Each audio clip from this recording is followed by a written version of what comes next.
السلام علیکم ورحمۃ اللہ وبرکاتہ حامدا ومصلیا اما بعد اعوذ باللہ السمیع العلیم من الشیطان الرجیم بسم اللہ الرحمن الرحیم ادعوا ربکم تضرعا وخفیہ انہ لا يحب المعتدین۔ میرے بھائیو، دعا افضل عبادت ہے، جیسا کہ اللہ کے نبی صلی اللہ علیہ وسلم کا فرمان گرامی ہے، افضل العبادت الدعاء۔ اور اسی طریقے سے اللہ کے نبی صلی اللہ علیہ وسلم کا فرمان ہے کہ دعا عبادت ہے، الدعاء هو العبادہ۔ جب دعا عبادت ہے میرے بھائیوں، تو دعا کے کچھ آداب ہے جن کی پاسداری کرنی بہت ضروری ہے۔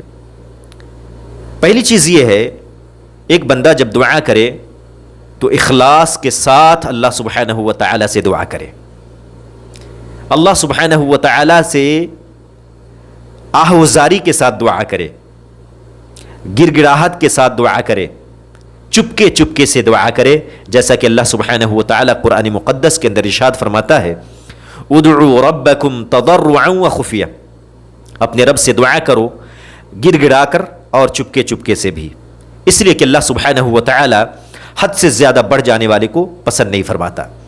اس آیت کے اندر اللہ سبحانہ و تعالی یہ پیغام دے رہا ہے کہ دعا صرف اللہ سبحانہ و تعالی سے کرنی ہے، اللہ کو چھوڑ کر کسی سے دعا کرنا جائز نہیں ہے، اور اس کے ساتھ ساتھ چپکے چپکے سے دعا کرنی ہے، اور آہوزاری کے ساتھ دعا کرنی ہے، اور آنسو گرا کر کے دعا کرنی ہے۔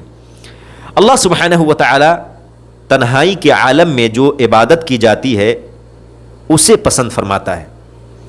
ایک بات میں بتانا چاہتا ہوں، جب آپ ایک بندہ کے سامنے روئیں گے تو بندہ آپ کی قدر نہیں کرے گا، لیکن جب آپ پالنہار کے سامنے روئیں گے، خالق حقیقی کے سامنے روئیں گے، تو اللہ سبحانہ و تعالی آپ کے آنسو کی قدر کرے گا اور آپ کی دعا کو قبول کرے گا۔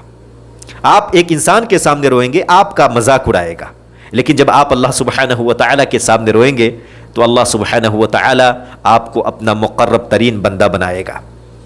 اللہ کے نبی صلی اللہ علیہ وسلم کا فرمان گرامی ہے، من لم یسأل اللہ یغضب علیہ، جو اللہ سبحانہ و تعالی سے سوال نہیں کرتا، دعا نہیں کرتا، اللہ اس سے ناراض ہوتا ہے۔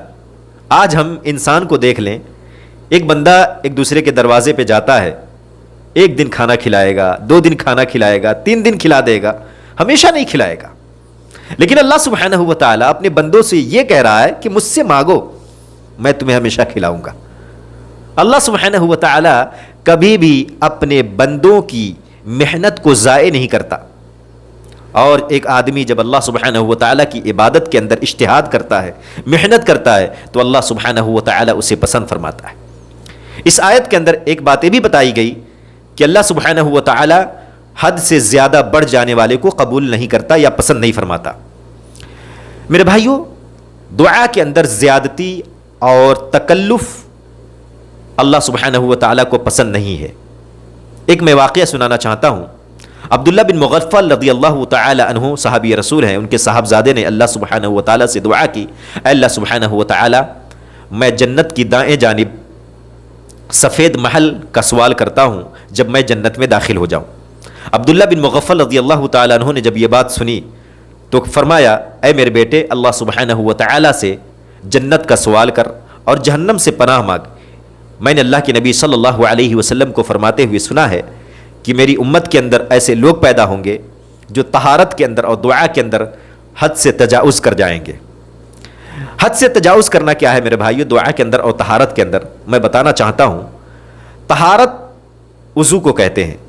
تو ایک آدمی جب وضو کرتا ہے تو وضو کے آداب کو مد نظر رکھنا بہت ضروری ہے۔ اللہ سبحانہ و تعالیٰ کہتا ہے کہ اپنے ہاتھوں کو کوہنی سمیت دھو۔ اب آدمی جو ہے کوہنی کو چھوڑ کر اپنے جسم کو دھونا شروع کر دے یا کندھے تک دھونا شروع کر دے تو ایسی صورتحال میں یہ طہارت کے اندر زیادتی ہے۔ اسی طریقے سے دعا کے اندر زیادتی، جیسا کہ میں نے یہ واقعہ بتایا کہ جب ایک انسان جنت میں داخل ہو جائے تو وہاں پر دوسری چیزوں کی فرمائش کی کوئی ضرورت ہی باقی نہیں رہ جاتی۔ اسی لیے عبداللہ بن مغفل نے اپنے بیٹے کو نصیحت کی کہ میرے بیٹے، اللہ سے جنت کا سوال کر اور جہنم سے پناہ مانگ۔ تو میرے بھائیوں، کہنے کا مقصد یہ ہے کہ دعا اور طہارت کے اندر زیادتی ہو سکتی ہے، اور اللہ کے نبی صلی اللہ علیہ وسلم نے اس کے بارے میں بتایا بھی کہ میری امت کے اندر کچھ لوگ پیدا ہوں گے جو طہارت کے اندر اور دعا کے اندر زیادتی کریں گے۔ تو میرے کہنے کا مقصد یہ ہے میرے بھائیوں کہ دعا کے اندر جو آداب ہیں ان کی پاسداری کی جائے، اور اس تناظر میں دعا کی جائے جس تناظر میں اللہ کے نبی صلی اللہ علیہ وسلم نے ہمیں دعا کرنے کو بتایا ہے اور سکھایا ہے۔ اللہ سبحانہ و تعالی ہم سب کو نیک عمل کرنے کی توفیق عطا فرمائے اور اخلاص و للہیت کے ساتھ دعا کرنے کی توفیق عطا فرمائے۔ آمین۔ وصلی اللہ علی نبینا محمد وعلی آلہ واصحابہ اجمعین۔ والسلام علیکم ورحمۃ اللہ وبرکاتہ۔